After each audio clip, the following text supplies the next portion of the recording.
தமிழகத்துல ஆட்சியில பங்கு அப்படிங்கிறது ஒத்து வராதுன்னு முதலமைச்சர் ஸ்டாலின் தெரிவிச்சிருக்க நிலையில காங்கிரஸ் கட்சியின் எதிர்வினை சலசலப்பை ஏற்படுத்தியிருக்கு. 2006ல் மக்கள் தீர்ப்பை செயல்படுத்தாததுதான் காங்கிரஸ் கட்சியின் தவறுன்னு காங்கிரஸ் எம்பி மாணிக்கம் தாக்கூர் சொல்லியிருக்காரு. 2006 சட்டமன்ற தேர்தல் முடிவுகள் எப்படி இருந்துச்சு, காங்கிரஸ் இப்ப ஏன் அதை சுட்டி காட்டுதுன்னு அலச இணைகிறார் சிறப்பு செய்தியாளர் Kharge. Over to you Kharge. கூட்டணி ஆட்சியா தனித்த ஆட்சியா அப்படின்றத மக்கள் தான் முடிவு செய்வாங்க அப்படின்னு காங்கிரஸ் கட்சியினுடைய எம்பி நாடாளுமன்ற கொறடா மாணிக்கம் தாக்கூர் சொல்றாரு. அவர் சொன்னதனுடைய காரணம் என்ன அப்படின்னா, இதே மாதிரி 2006ல் ஒரு மேண்டிடேட் இருந்தது. அப்போது நாம் கூட்டணி அரசை பெற தவறிவிட்டோம் அப்படின்னு காங்கிரஸ் கட்சியை டேக் பண்ணி தன்னுடைய கருத்தை சொல்றாரு. கூட்டணி ஆட்சி தமிழ்நாட்டுக்கு ஒத்து வராது அப்படின்னு தமிழக முதலமைச்சர் சொன்னதனுடைய விளைவாக அவர் இந்த பதிலை சொல்றாரு.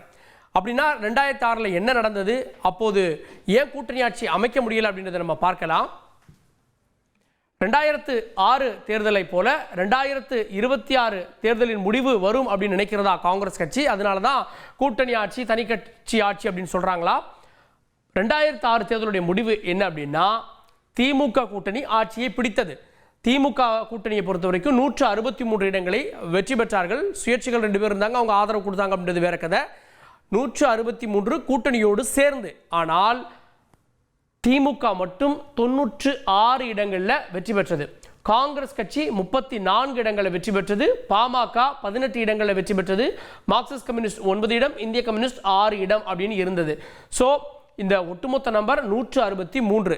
இந்த நம்பரோடு மட்டும் இல்லாமல் இங்கே ஓட்டு சதவீதத்தையும் சேர்த்து பார்க்க வேண்டும். ஓட்டு சதவீதம் என்ன சொல்லுது அப்படின்னா, திமுக 26.46% வாக்குகளை பெற்றது திமுக மட்டும். காங்கிரஸ் 8.38%, 48 தொகுதி நினைக்கிறேன் அவங்க நின்று 34 தொகுதிகளை வெற்றி பெற்று 8.38% பெற்றார்கள் அப்படின்றது குறிப்பிடத்தக்கது. பாமக 18 இடங்களை பெற்றார்கள், 5.65% பெற்றார்கள்.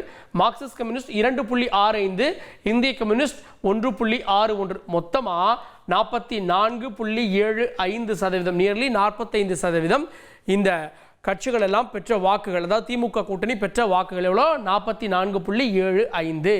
இப்படி பெற்றாலும் கூட திமுக அரசை எதிர்க்கட்சி தலைவர் ஜெயலலிதா அவர்கள் என்ன சொன்னார்னா, மைனாரிட்டி திமுக அரசு அப்படின்னு தான் தொடர்ச்சியாக விமர்சனம் செய்து வந்தார். ஏன்னா உங்களுக்கு தனிப்பெரும்பான்மை இல்லை அப்படின்னு. ஆனால் இந்த அரசு தனிப்பெரும்பான்மை இல்லாமல் இருந்தாலும் கூட்டணியோடு பெரும்பான்மையாக இருந்தது அப்படின்றது குறிப்பிடத்தக்கது.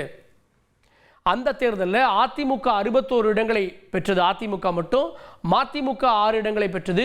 விசிக 2 இடங்களை பிடித்தது அப்படின்றது குறிப்பிடத்தக்கது. இங்கே அதிமுக 61 இடங்களை பெற்றாலும் அன்றைய காலகட்டத்தில் எதிர்க்கட்சியாக அதிக இடங்களை பெற்றது அதிமுக தான் அப்படின்ற ஒரு புது வரலாறு வந்தது. அதுக்கப்புறம் 2016ல் திமுக அதை முறியடித்தது அப்படின்றது குறிப்பிடத்தக்கது. ஸோ 61 இடங்கள் அப்படின்றதே பெரிய அளவிலான எம்எல்ஏக்களை பெற்ற ஒரு எதிர்க்கட்சியாக அன்றைக்கு சட்டமன்றத்தில் ஜெயலலிதா அவர்கள் இருந்தார். அதுக்கு ஒரு பெரிய அந்த நேரத்தில் அவங்க அந்த தோல்வியை கூட ஒரு வெற்றியாக பார்த்தாங்க. காரணம் என்னன்னா, 2004ல் நாடாளுமன்ற தேர்தலில் 40க்கு 40 திமுக கூட்டணி வெற்றி பெற்று மத்தியிலேயே ஆட்சி மாற்றம் ஏற்பட்டது. தமிழ்நாடு கைவிட்டு விட்டது அப்படின்னு அத்வானி சொன்னார். ஸோ அந்த அளவுக்கு அன்றைக்கு இருந்த பாஜக அதிமுக கூட்டணி தோல்வியை தழுவியது. தோல்வி அடையாமல் இருந்திருந்தால் 2004ல் ஆட்சியை பாஜக கூட்டணி பெற்றிருக்கலாம். அவங்க அந்த தோல்வியிலிருந்து 2 ஆண்டுகளில் 32.64% வாக்குகளை பெற்றாங்க. 61 எம்எல்ஏக்கள். மதிமுகவை பொறுத்த வரைக்கும் 6 இடங்கள், 5.98% அவர்களுடைய வாக்கு அப்படின்றது இருந்தது. இங்கே குறிப்பிடத்தக்க ஒன்று, மதிமுக திருச்சி மாநாடு நடக்கிற வரைக்கும் அந்த மாநாட்டில் வைகோக்கு பேனர்லாம் வச்சுட்டாங்க. அங்கே சென்று கொண்டிருந்த வைகோ அப்படியே திரும்பி அதிமுக தலைமைக்கு போய் கூட்டணியை உறுதி செய்தார் கூடுதல் சீட்டுகளோடு அப்படின்றது பெரிய விமர்சனமாக பார்க்கப்பட்டு அவருடைய பேனர்கள்லாம் அடித்து நொறுக்கப்பட்டது அப்படின்றது வரலாறு. விசிக 2 இடங்களை வெற்றி பெற்றது. அவங்க பெற்றது 1.29% வாக்குகள். மொத்தமாக அவங்க பெற்றது 39.91% வாக்குகள். அதிமுக கூட்டணி 69 இடங்களை பெற்றது. இவங்க பெற்றது நியர்லி 40. இது ஒரு 40, அது ஒரு 45 அப்படின்னு பார்த்தோம் அப்படின்னா 5% ஓட்டுக்களில் தான் ஒரு ஆட்சி மாற்றம் ஏற்பட்டிருக்கிறது.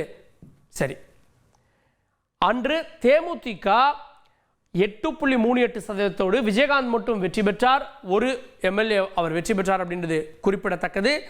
அவர் மட்டும் வெற்றி பெற்று பெற்ற வாக்குகள் 8.38, அதாவது மூன்றாவது பெரிய கட்சியாக தேமுதிக வந்தது. இதுக்கு அடுத்து பார்த்தோம் அப்படின்னா 2009 அவங்க 10% போயிட்டாங்க. அதுக்கப்புறமா தான் அவங்க 2011 கூட்டணிக்குள்ள 41 சீட்டுகள் வாங்கிட்டு வந்தாங்க அப்படின்றதும் வரலாறு. சுயேட்சைகளை பொறுத்த வரைக்கும் ஒருத்தர் தனியானாரு, இன்னொருத்தர் வந்து திமுக ஆதரவு அப்படின்னாங்க. ஸோ சுயேட்சை ஒருவர் அப்படின்றது 2006 தேர்தல் முடிவு. இந்த 2006 தேர்தல் முடிவை வச்சு 2026 எப்படி மர்ஜ் பண்ணுறாங்க, எப்படி கேட்குறாங்க அப்படின்னா, அன்றைக்கு எங்களுடைய ஆதரவில் தான் அன்றைய திமுக அரசு இருந்தது அப்படின்னு காங்கிரஸ் சொல்ல வருகிறது. ஆனால் அரசியல் விமர்சகர்கள் அன்றைய களத்தை கணித்தவர்கள் என்ன சொல்கிறாங்க அப்படின்னா, அது வெறும் காங்கிரஸை மட்டும் சார்ந்திருக்கவில்லை. திமுகக்கு 96 இருந்தாலும் கூட அன்றைக்கு பாமக என்ன சொன்னதுன்னா, நாங்கள் வெளியிலிருந்து, அதாவது ஆட்சி அதிகாரத்தில் பங்குல இல்லாமல் நாங்கள் வெளியிலிருந்து ஆதரவு தருகிறோம் அப்படின்னு சொன்னாங்க. அதனால் அவங்களுக்கு தேவையான நம்பர் மார்க்சிஸ்ட் கம்யூனிஸ்ட், இந்திய கம்யூனிஸ்டோடு சேர்ந்து அவர்களுக்கு கிடைத்து விட்டது அப்படின்றதால அது ஒரு பெரிய பிரச்சனையா இல்லை. அப்போது ஆட்டோமேட்டிக்காக காங்கிரஸ் அழுத்தம் கொடுக்க வேண்டிய இடத்தில் இல்லாமல் போய்விட்டது அப்படின்ற விஷயங்களை சொல்கிறாங்க. இப்போ மாணிக்கம் தாக்கூர் சொல்கிறது அன்றைக்கு நான் பெறாமல் விட்டது தவறு அப்படின்ற மாதிரி சொல்கிறாரு. அன்றைக்கு அவர்களால் பெற முடியவில்லை அப்படின்றதா இயல்பு அப்படின்னு சொல்கிறாங்க. இன்னொன்று, இங்கே இருக்கக்கூடிய ஒரு சட்டமன்றத்தில் ஆட்சி அதிகாரத்தில் பங்கு எதிர்பார்ப்பாங்களா? ஒரு ஆட்சி மாற்றத்தை கொடுத்த திமுக 40 நாடாளுமன்ற உறுப்பினர்கள், கிட்டத்தட்ட 13 மத்திய அமைச்சர்கள் வரை அந்த ஆட்சியில் இருந்தாங்க. அவர்களுடைய பங்களிப்பை எதிர்பார்ப்பாங்களான்ற கேள்வி இருந்தது. மத்திய அரசே திமுகவின் தயவில் தான் இயங்கியதால் அவங்க இதை மத்திய தலைமை அழுத்தம் கொடுக்கவில்லை அப்படின்ற ஒரு செய்தி இருந்ததால் அப்போதைக்கு இது பெரிதாகவில்லை. அப்போது இந்த அழுத்தம் காங்கிரஸ் கொடுக்கவில்லை அப்படின்றது வரலாறாக இருக்கிறது. இப்போ ஏன் கேட்குறாங்க அப்படின்னா, இப்போ 2006 ஏற்பட்ட வாக்கு வித்தியாசம் எவ்வளோ தெரியுமா? 44.75 திமுக கூட்டணி, 39.91 அதிமுக கூட்டணி, 4.84% தான் இந்த வாக்கு வித்தியாசம். இந்த வாக்கு வித்தியாசம் தேமுதிக பிரித்ததை விட குறைவு. ஸோ தேமுதிக இதை விட அப்படியே பார்த்தீங்கன்னா நியர்லி 4.8, 8.38 தேமுதிக பிரித்ததால் இந்த வாக்கு வித்தியாசமானது 4ஆக தான் இருக்கிறது. இப்போ என்ன கணக்கு பண்ணுறாங்கன்னா, விஜய் வர்றதால விஜய் ஒரு 10%, 12% எடுத்தால் இந்த மார்ஜின் நம்பர் அப்படின்றது குறையும், 90 அப்படின்றதெல்லாம் குறையலாம் அப்படின்னு ஒரு கணக்கு போட்டு இப்போதே கேட்டு வைப்போம் அப்படின்னு கூட்டணி ஆட்சியை கேட்கிறார்கள். இதை தான் என்டிஏவும் கேட்குது, இதை தான் காங்கிரஸும் இங்கே கேட்குது அப்படின்றது குறிப்பிடத்தக்கதாக சொல்கிறாங்க. ஸோ விஜய் பிரிக்கிறது ஒரு 12-15% இருந்தால் ஒரு கட்சிக்கு தனித்த ஆட்சி அமைக்கக்கூடிய மெஜாரிட்டி நம்பர்ஸ் கிடைக்காது. அப்போது குறைந்த மேலைகளை வைத்திருக்கக்கூடிய கட்சிகள் கூட பார்கெனிங் பவர் அதிகமாக இருக்கும் அப்படின்றதால இதை ஒரு காரணமாக வைத்து காங்கிரஸ் வலியுறுத்துகிறது அப்படின்றாங்க, இங்கே பாஜக வலியுறுத்துகிறது அப்படின்றாங்க.